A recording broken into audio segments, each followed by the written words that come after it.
llegó nuestra invitada el día de hoy. Acá nos acompaña Iris de Franca. Yo estoy complacida. Iris, gracias, por fin te tenemos acá en los estudios. Mi compañera Luisiana y yo le decía a Luisiana hace un rato que bueno, yo estaba detrás de ti, te sigo hace mucho tiempo por Twitter, sé del trabajo que haces. Además teníamos un amigo en común que era Mauricio. Mauricio, bueno, cuántas veces no estuvo aquí sentados con nosotros, mira. Y bueno, sé del trabajo que hace y estamos justamente hablando de esto, ¿no? De la igualdad, de la equidad, de que bueno, cada vez hay más ciudadanos alzando la voz y sé que perteneces a un partido político, a un movimiento, pero más allá de tu área política, pues bueno, como persona, como ciudadana, vienes haciendo un trabajo en pro de esa igualdad, de esa equidad y sobre todo pues en el marco de los derechos humanos. Buenos días y bienvenida. Bueno, muchísimas gracias por esta invitación, de verdad que complacida de estar aquí porque habíamos tenido como varios intentos y no se había podido dar la oportunidad.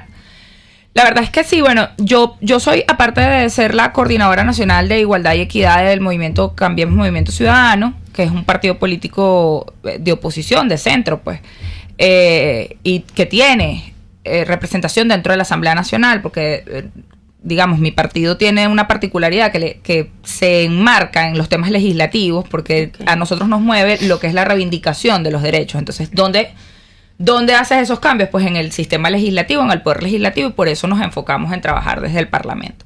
Pero aparte de eso, como dices tú, soy activista por muchísimas razones, ¿no? Por ejemplo, el día de hoy me acompaña mi hijo que está afuera. Mi hijo tiene 9 años, tiene autismo tipo 1, y eso me llevó a trabajar o a relacionarme con las organizaciones de la sociedad civil que trabajaban el tema del autismo, y empecé a formarme en autismo, a conocer sobre el tema y a convertirme en una activista por la inclusión de las personas con autismo dentro del sistema escolar, del sistema laboral y de la sociedad misma. Y bueno, como mujer, por supuesto, yo creo que no necesariamente todas estamos obligadas a estar en la lucha, pero bajo mi criterio es como un poco incoherente que una mujer que forma parte de una organización política, de una directiva de una organización política, pues no lucha por el derecho a que otras mujeres también tengan la oportunidad de estar ahí. Y cuando tú te metes en la lucha por la igualdad, consigues como muchos nudos, y uno de esos nudos es el tema de la violencia. Entonces, cuando vas a trabajar el tema de la igualdad, obligatoriamente es algo como que viene anexado al tema de la igualdad y la inclusión, el tema de erradicar la violencia, porque las desigualdades están íntimamente relacionadas con la violencia. Así es, Iris. Nosotras justamente estábamos hablando de que la semana pasada fue el día de la lucha contra la violencia, de la violencia contra la mujer, y en las comunidades, porque nuestro espacio pues se lleva a las comunidades. De hecho, Radar de los Barrios nace en los barrios. Claro, hubo un momento en el que ya pasamos de los barrios a las urbanizaciones y a todas las comunidades que se organizan justamente buscando esta erradicación de la violencia, buscando la equidad, buscando la igualdad o el respeto a los derechos humanos. Y yo te comentaba hace días que acá en el espacio, prácticamente en los últimos programas de este año, todas las denuncias han sido dirigidas hacia los servicios públicos. Nosotros queríamos darle ese enfoque de derechos humanos, porque bueno, se están vulnerando los servicios de una madre que muchas veces, bueno, no tiene ni siquiera agua para cocinar, o no tiene agua para asearse, o no tiene la bombona de gas porque hace meses que no hay distribución y tiene que estar cargando con una bombona de abasto en abasto o de espacio en espacio buscando poder surtirse. Es decir, se nos están vulnerando muchísimos derechos, y no solo a la mujer, al padre de familia también, a nuestros hijos. Entonces, en ese sentido, háblanos un poco de qué se está haciendo, si conoces desde la asamblea, si conoces desde algún movimiento en el que a esa madre, a ese padre de familia, pues se le pueda tender la mano en asesoría, sencillamente en explicarle, mira, tú tienes derecho a y puedes hacerlo ejercer de tal forma. Bueno, fíjate, casualmente ayer teníamos una reunión de mujeres muy buena, y yo te voy a plantear aquí algunas de las cosas que nosotras conversábamos sobre las limitantes de las mujeres para el tema de la igualdad, que tienen que ver justamente con lo de los servicios públicos, ¿no? Por ejemplo, cuando una mujer está en su etapa menstrual y no tiene agua, a veces dificulta inclusive que esa mujer vaya a clase, vaya a trabajar, salga a producir, porque bueno, es una mujer que no puede salir sin asearse y tiene 30 días sin agua y está en su etapa menstrual y necesita asearse. Cuando una mujer, como tú dices, que es madre, y muchas veces madres solteras inclusive, no tiene acceso al agua potable o al gas, por ejemplo, no tiene gas y tiene que dejar de mandar a los hijos al colegio porque no tiene cómo hacerle una comida, y tiene que cargar con los muchachos para arriba y para abajo porque no tiene cómo lavarles el uniforme para que vayan a trabajar, o como pasa en la parroquia Tácata, en el municipio de Guaycaipuro, en donde las madres se van al río a lavar en el río porque como no les viene agua, entonces pues ellas se van en un camioncito todas juntas con su cesta de basura, de ropa sucia, se van al río, y ahí donde desemboca el río, que además hay basura, ¿verdad? Están unos puesticos que están abandonados desde hace muchísimo tiempo, y la gente pues deposita toda la basura y ahí ellas lavan para poder tener ropa para mandar a sus chamos al colegio o para bajar ellas a trabajar. Pero entonces además, cuando hablamos de bajar ellas a trabajar, tienen el déficit del transporte público, en donde los autobuses pasan cada 2 o cada 3 horas, y si te pierdes el autobús, pues bueno, triste, te toca bajar del pueblo caminando hasta Los Valles, que es lo más cercano, para de ahí agarrar para Caracas o para Los Teques o para donde vayas. Yo te pongo ese ejemplo que está en el municipio donde yo vivo, digamos, de lo más cercano, pero si tú te vas al interior del país, a los caseríos, si tú te vas a Barinas, si tú te vas a Delta Macuro, si tú te vas a Bolívar, si tú te vas a las zonas foráneas del país, si tú te vas a Apure, pues la cosa se complica muchísimo más y el acceso a los servicios públicos es mucho más difícil. Y si hablamos de la luz, pues bueno, también, mira, yo hace como 8 días llegué al colegio de mi hijo, que es un colegio privado, y no tenían luz. Y los muchachos ese día recibieron clases sin luz. Digamos, salieron un poco más temprano, pero recibieron clases sin luz. Entonces, tú sabes cómo se violenta no solo el derecho de una madre a trabajar, porque muchas dijeron, no voy a trabajar y me llevo a mi muchacho. Pero el del niño a educarse, claro, porque no tiene las condiciones. Entonces tú dices, bueno, si eso es un colegio privado, imagínate uno público, ¿no? Entonces, yo creo que es un tema estructural. El país está en una crisis en la que ha costado mucho salir, porque es una crisis, digamos, multicausal, porque no solo es un tema de buen o mal gobierno, sino que también hay unas sanciones, también hay una poca corresponsabilidad de parte de la ciudadanía. O sea, nosotros vemos, por ejemplo, que la gente lanza basura en la orilla del río, o vemos que la gente se roba la electricidad de un poste, y todo eso, por supuesto, perjudica enormemente el sistema. O sea, cuando tú tienes un sistema eléctrico que está diseñado para atender 1000 familias, y tú te pegas y pegas a 1000 familias más, pues tú debilitas el sistema eléctrico. Y evidentemente, si aparte de eso el Estado no le hace digamos, el trabajo adecuado al sistema eléctrico, pues bueno, se dificulta y posiblemente terminen quedándose las 2000 familias sin luz. Entonces, bueno, yo siempre hablo de este tema de la corresponsabilidad, porque yo creo que el país y la casita la pintamos y la arreglamos entre todas. Esto es una situación que, digamos, depende del Estado, del Ejecutivo, más que del Legislativo, y lamentablemente no se ha podido avanzar por la falta de recursos, porque invertirle al sistema eléctrico en Venezuela no cuesta 2 bolívares. Es una inversión muy grande que hay que hacer. Pero en parte de los acuerdos que firmó el partido de gobierno con una parte de la oposición está, digamos, en el ideal, esperemos que para eso sea realmente usado, una cantidad de recursos que son asignados para recuperar el sistema eléctrico y los servicios públicos como la prioridad, porque todos los estudios nacionales e internacionales arrojan que la principal problemática de Venezuela tiene que ver con el tema de los servicios públicos. Entonces, yo lo que sí espero es que sean destinados para ello, porque hay que ser muy claros en algo. Todas las crisis son malas para todo el mundo. Es verdad. Pero todas las crisis y las guerras afectan de manera diferenciada y específica a las mujeres, a los niños, niñas y adolescentes. Son los más afectados de la situación que se viva. En guerra, las mujeres. En crisis económica, las mujeres. En crisis sociales, las mujeres. Sí. En guerras civiles, las mujeres. Es decir, las mujeres son unas víctimas digamos, las primeras víctimas de todas esas situaciones conflictivas, no en Venezuela, a nivel mundial, es decir, eso es una realidad. La próxima parte, porque ya nos debemos ir a la pausa, me gustaría que habláramos de ese presupuesto que aparentemente va a ser utilizado en estos sectores. Si ustedes se han planteado como parte de la oposición o como parte también del sistema legislativo algún tema de Contraloría. Yo creo que el pueblo está pues dudando en cierto modo. Hay una esperanza, porque afortunadamente yo estoy de acuerdo con los acuerdos. Me parece que debo aplaudir que se hayan sentado.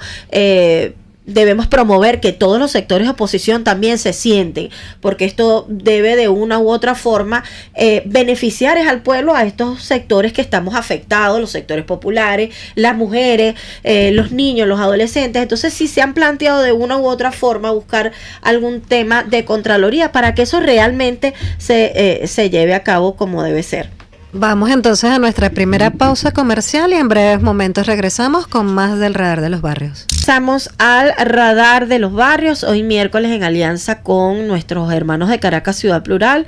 Hoy pues tenemos una invitada muy especial, hemos estado pues tratando de coincidir y afortunadamente hoy nos acompaña.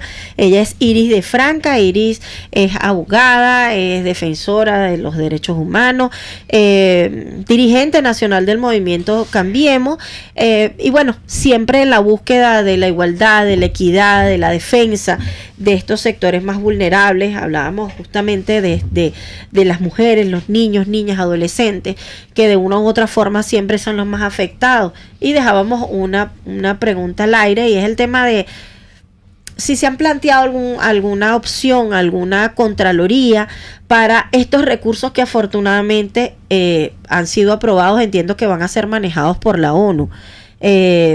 Háblanos un poco de eso, porque bueno, es un beneficio. Sí, así es. Mira, yo lo primero que quiero aclarar, porque mucha gente ha dicho, bueno, ay, qué bueno que no lo va a manejar Nicolás, sino que lo va a manejar la ONU, todo lo demás. La ONU es una organización que reconoce estados y gobiernos. Eso es importante aclararlo, porque si bien la administración de los recursos no va a estar a cargo de Nicolás, la ejecución de los proyectos va a estar a cargo del gobierno y del estado, porque son proyectos para el estado y que se trabajan en conjunto con el estado. Eso es importante aclararlo, porque mucha gente tiene la confusión y piensa que la ONU es como una organización que viene a Venezuela, hace lo que le da la regalada gana y se va. Eso no funciona así. La verdad es que la Organización de Naciones Unidas es muy respetuosa del tema de la soberanía de los pueblos, y su entendimiento es con el gobierno de turno y con el Estado, con los entes del Estado a nivel regional, nacional, municipal, llámese ministerios, alcaldías, gobernaciones, consejos legislativos, etcétera, etcétera, etcétera. Entonces, eso es lo primero. Con respecto al tema de la Contraloría, bueno, en el acuerdo ellos ofrecen como una comisión que se va a conformar con personas de un lado y del otro para hacerle Contraloría al tema de los recursos. No está planteado en el acuerdo de ellos un tema de Contraloría Social. Ahora, como les digo una cosa, les digo la otra. Al esto manejarse por medio de las instituciones del Estado, obligatoriamente todas las acciones ejecutivas son, digamos, el órgano contralor de las acciones ejecutivas es la Asamblea Nacional. Entonces, seguramente nosotros vamos a tener la oportunidad dentro del Poder Legislativo de acceder a todo lo que sea el programa y la ejecución de estos recursos, de saber. Lo que sí yo creo es que, más allá de que la Asamblea Nacional pueda tener o no acceso a cómo se ejecutan esos recursos y cuáles son las obras y hasta a dónde se va a destinar, que yo estoy segura que sí lo van a tener, porque, repito, aunque lo administre la ONU, lo ejecuta el gobierno, y el gobierno tiene que rendir una vez al año cuentas ante la Asamblea Nacional. Entonces, vamos a tener acceso a eso. Pero aunque esto ocurra así, yo creo que aquí hay una cosa muy importante, que es lo que se le ha olvidado a muchísimos políticos de Venezuela. Es el tema de la transparencia hacia las personas, ¿no? Hacia el ciudadano. El ciudadano quiere saber en qué se gasta el dinero. Y para que el ciudadano sepa en qué se gasta el dinero, es necesario que exista transparencia en el uso de los recursos. Claro. Es necesario que se den públicamente, digamos, declaraciones de hicimos esto, se va a destinar tanto para esto va a tener a largo plazo se van a beneficiar tantas personas, a corto plazo se van a beneficiar tantas, a mediano se van a beneficiar tantas, porque si eso no es así, ¿qué ha ocurrido con los acuerdos y las negociaciones que se han dado hasta este momento? Sí. Que todas han sido, la gran mayoría de las negociaciones, salvo la que se hizo en la Mesa de la Unidad Nacional, en donde por cierto yo formé parte, que fue en 2019, en la Mesa de Diálogo Nacional, todo lo demás se ha hecho a espaldas al país. Entonces tú no sabes en qué se gastan los reales, no se gastan los reales, nadie te dice absolutamente nada y la gente por eso se ha decepcionado. Porque además, y esto también es importante rescatar del tema del proceso de diálogo y de negociación, además la gente necesita sentir que de ese diálogo yo me beneficié con algo de forma directa. Si no hay ese sentimiento, esa percepción de que mi calidad de vida es mejor después del diálogo, bueno, pierdo la credibilidad en el diálogo. Así es. Iris, Luisiana, ¿tienes alguna pregunta para Iris? Tenemos que aprovecharla porque bueno. Sí, bueno, fuera de lo que estamos conversando, me gustaría saber, en la marcha, una de las inquietudes que tenían muchas mujeres era que ella en Venezuela... estuvo en una marcha el viernes. Las mariposas. Sí, ajá. Sí, exacto. Tenía que decir eso primero. Bueno, una de las inquietudes que tenían las mujeres era el hecho de que no existen en Venezuela una casa de acogida para las mujeres que son maltratadas. ¿Existe algún proyecto de ley en la Asamblea que tenga en cuenta ese tema? Bueno, fíjate, eso está planteado en la Ley Orgánica del Derecho a la Mujer, una vida libre de violencia, que reformamos casualmente hace 1 año y medio, pero entró en Gaceta hace aproximadamente 1 año, un poco más de 1 año. Está planteado el tema de las casas de abrigo. El gran problema que seguimos teniendo es que aunque ya hicimos una reforma, aunque la ley es muy buena, esa ley no tiene reglamento. Y es que ninguna de las ministras de la mujer, desde que esa ley está vigente hasta aquí, se ha enfocado en generar el reglamento que digamos, le corresponde al Ministerio de la Mujer generar el reglamento. Entonces, bueno, nosotros hemos hecho llamados ya en reiteradas ocasiones. Yo tuve la oportunidad de coincidir con la actual ministra Diva Guzmán en una actividad, por cierto, realizada por la ONU, en la cual yo le planteé a ella pues que este era el principal problema, porque ¿qué pasa? Sin el reglamento la ley se hace como que muy difícil de cumplirla, de ejecutarla. Y entre eso entran los abrigos. Ahora, sin embargo, yo quiero decir acá que en Venezuela la organización Tinta Violeta tiene un sistema de casas de abrigo. Yo no lo sabía, lo conocí la semana pasada en una actividad que se realizó en Caracas con algunas organizaciones y ellas pues nos hablaron de unas 40 casas de abrigos a nivel nacional, que son casas temporales de abrigo. Entonces, bueno, eso es una información importante para conocer. Yo en esa actividad le planteamos eso, que pues sería interesante conocer cuáles organizaciones están haciendo ese trabajo, que se los aplaudo y que ojalá se multiplique y todas las organizaciones que trabajan en materia de violencia tengan la posibilidad de generar estas casas de acogida temporal para que la mujer pues salga del espacio donde es violentada.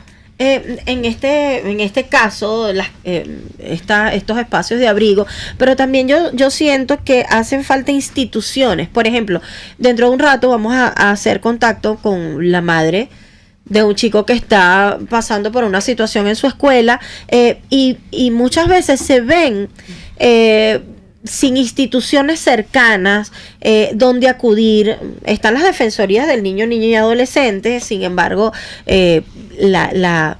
el testimonio de muchas madres es que, bueno, a veces las cosas no avanzan y no hay los suficientes espacios como para acudir a solicitar asesoría, solicitar acompañamiento de alguna causa, de alguna denuncia o de alguna situación que estén viviendo los niños, las niñas, las mujeres, no solo de violencia doméstica, sino, bueno, algunas otras situaciones.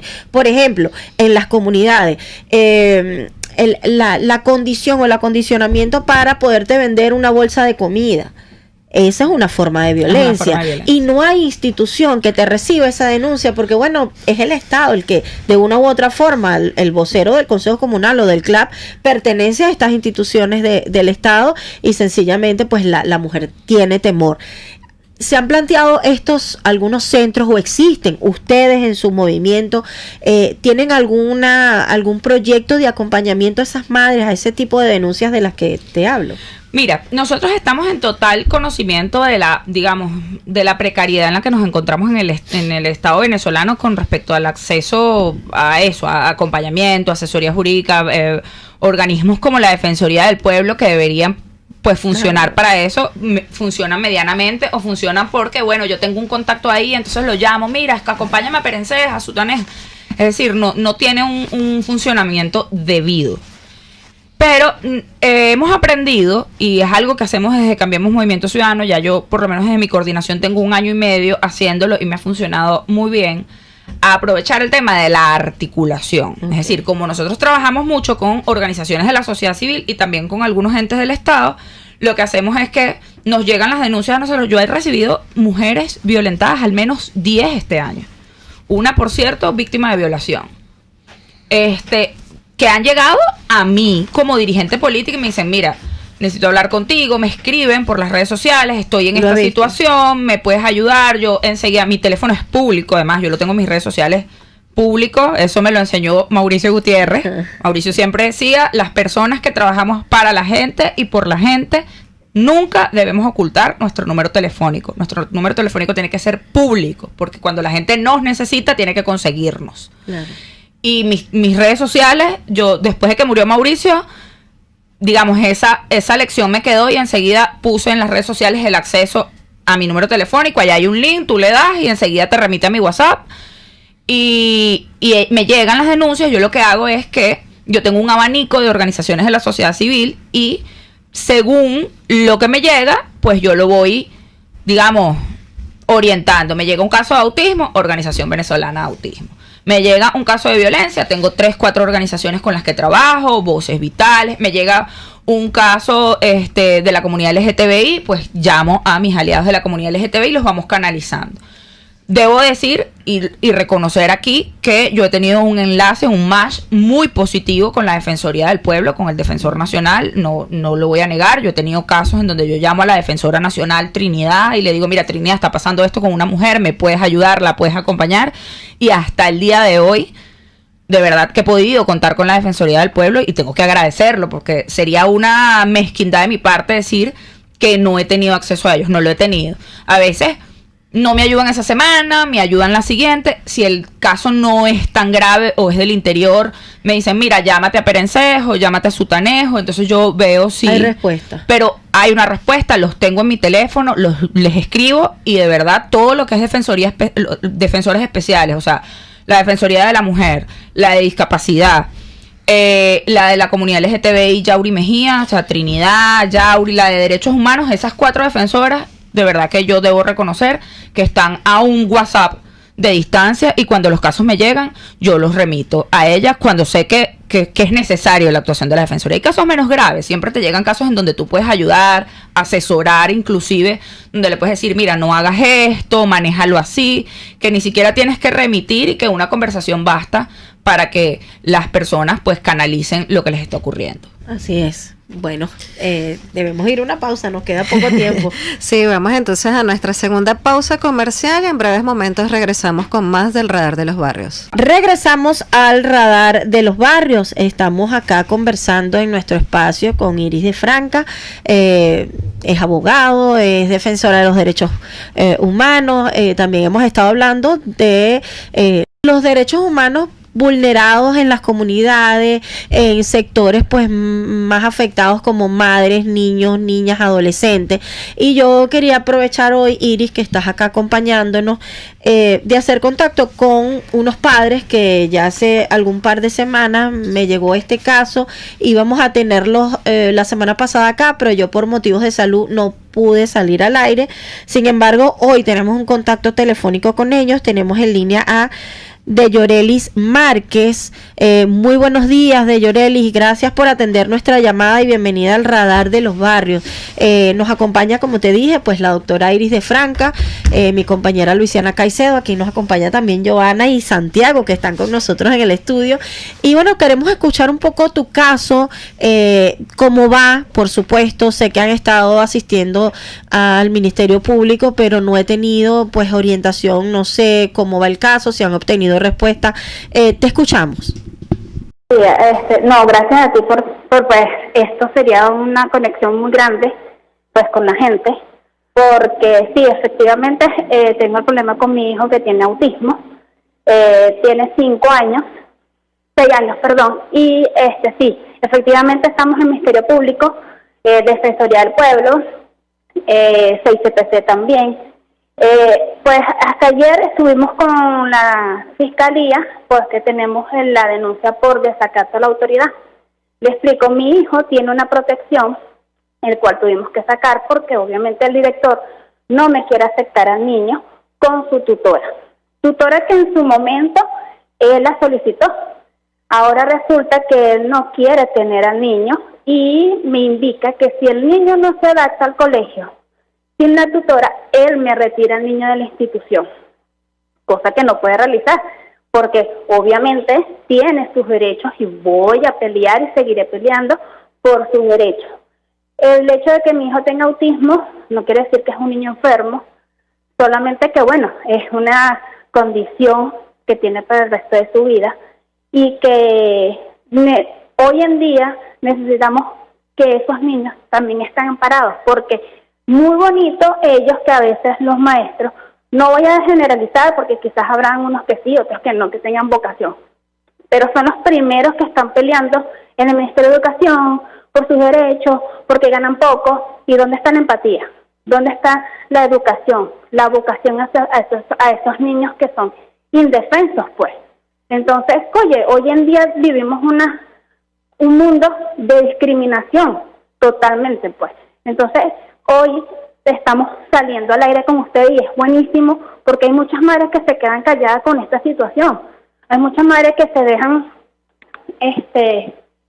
caer en silencio, pues no pelean por los derechos de su niño. Ellos tienen derechos, ellos tienen una condición, más no una enfermedad.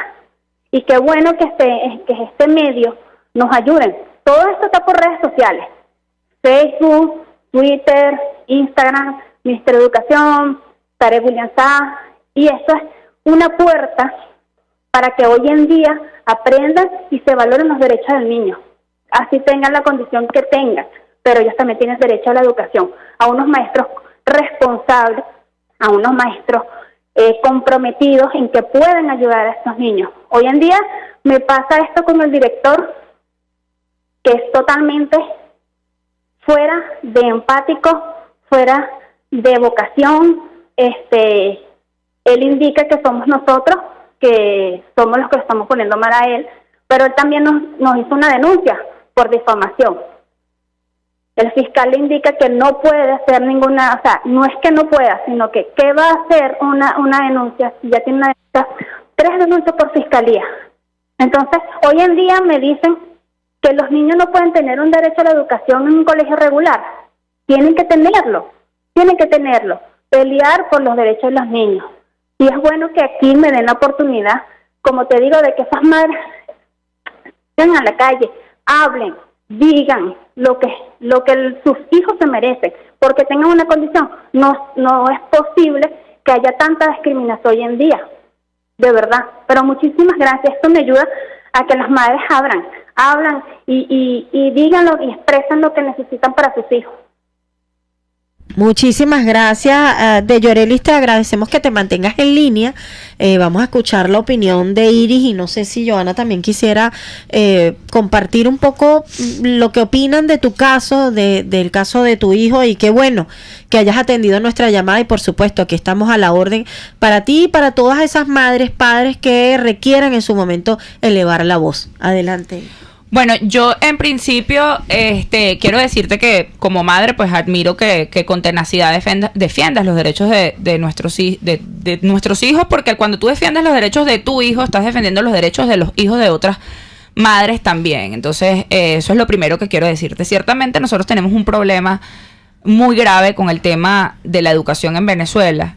Yo agradezco que Joana esté aquí y debo decirlo públicamente. Cuando mi hijo me dieron el diagnóstico de autismo, yo coincidí con Joana porque ella me dio mi primer taller. Qué bueno. Es decir, yo fui buscando herramientas para bueno, saber a lo que yo me enfrentaba, y di con un taller que ella da que se llama Bitácora de Autismo, en donde ella pues echa el cuento de cómo vivió el autismo de su hijo, porque ella también tiene una madre es madre de un niño con autismo.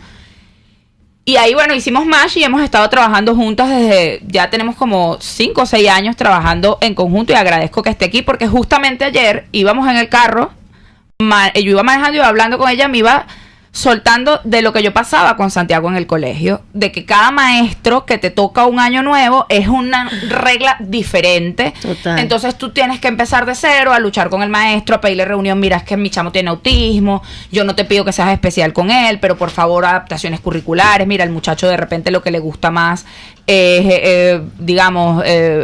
que se maneja más es los exámenes orales, o le cuesta escribir. O sea, todas esas cosas nosotros le pasamos año a año. Cada vez que empieza un año escolar, tú dices, Dios mío, echa el cuento de nuevo, y pedirle de nuevo al docente que... Porque tú no le estás pidiendo consideraciones, tú lo que le estás pidiendo es que se adapte a la ley. 1, los colegios.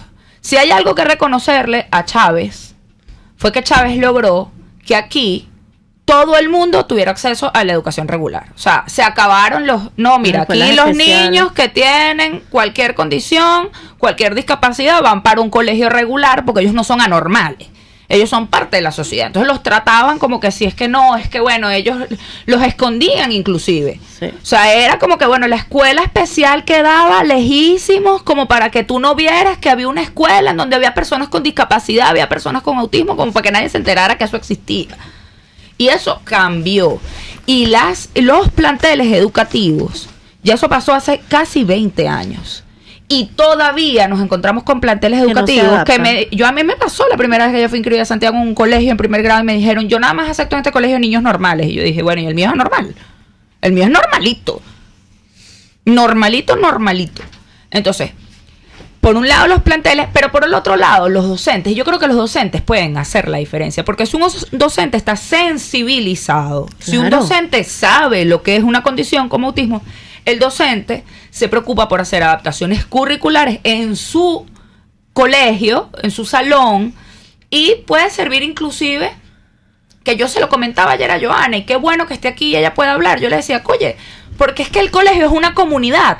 Entonces, si hay una profesora sensibilizada, la profesora sensibiliza a otra, y sensibiliza al director, y sensibiliza a la muchacha de la cantina, y entonces es una comunidad que se convierte en una comunidad inclusiva. Pero nada de eso es posible si nosotros no educamos a quienes educan. A los que educan hay que reeducarlos. Comenzando en este caso por el director. Por el director, el colegio, hay que reeducarlos. Y el Ministerio Público debe empezar a poner lo que uno llama sanciones administrativas. Bueno, usted incurrió en algo, todo el colegio para charlas, vamos, todo, desde el cantinero hasta el director. Charlas, un mes de charlas sobre discapacidad, sobre autismo, sobre inclusión. Esas sanciones administrativas son importantes. Claro. ¿Por qué son importantes? Porque dejan algo positivo en el colegio. Una multa, el colegio la paga y ya, ¿sabes? Y pagué la multa y el año escolar que viene discriminó a otro. En cambio, cuando tú los educas, si educas a 10, por lo menos 8 salen diferentes. Entonces, bueno, en mis redes sociales me pueden conseguir en todas las redes como @irisdefranca, sin punticos, sin nada, @irisdefranca. No, bueno, agradecerte el espacio. Yo creo que estos espacios son importantes. Sí. Un mensaje para la madre, si todavía nos está escuchando, no está sola, todas estamos luchando por esto. De verdad que no desmayes.